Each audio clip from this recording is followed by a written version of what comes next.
There's more disaster looming for the mega corporate giant Disney. This time though, it's nothing to do with woke, but a West End diva who claims this while working for the company. Hi, good morning, Neil Sean here in the heart of London. Nice to see you today. Hope you're all keeping well. Yeah, this particular story really caught my eye simply because, as we know, musical theatre itself is going through a really difficult time right now, simply because their prices are too pricey and there's a reluctance after COVID and the pandemic for people still to be in very crowded spaces. So what they need is a lot of positive press, whether this be here in the West End in London or of course any stage around the world. You know, those big musicals that go touring, Miss Saigon, Phantom of the Opera, Crazy for You, all of that sort of stuff. Now, one of the mega musicals from Disney, which has been so successful around the world, both here, London, Broadway and touring, is Aladdin.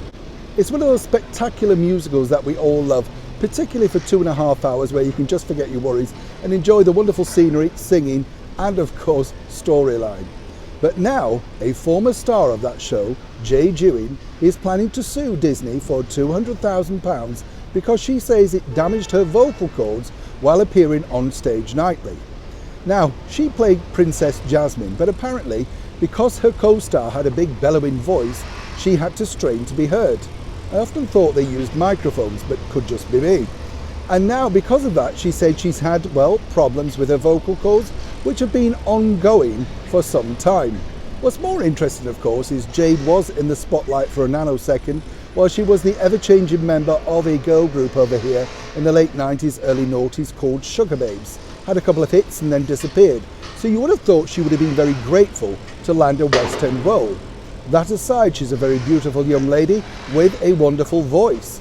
But nonetheless, it's going to be a very tricky case for Jade for her to be able to win this case, simply because it's not necessarily unknown for people to say they've had vocal cord damage during a production. But seemingly now, a few months after, it seems odd, doesn't it, that she wants to come to the fore. Whichever way you look at it, it's worked very well for her. It reminds people that she's still active and as a performer. But what I would suggest, and this could be very difficult for Disney, whichever way it goes, is if they are not very careful on how they deal with this particular issue, they will be seen as, well, unwoke as it were.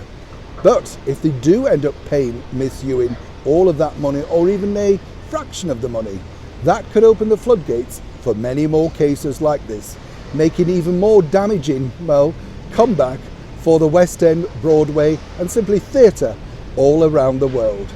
As ever, when I know more, you'll know more. Neil Sean in the very heart of London.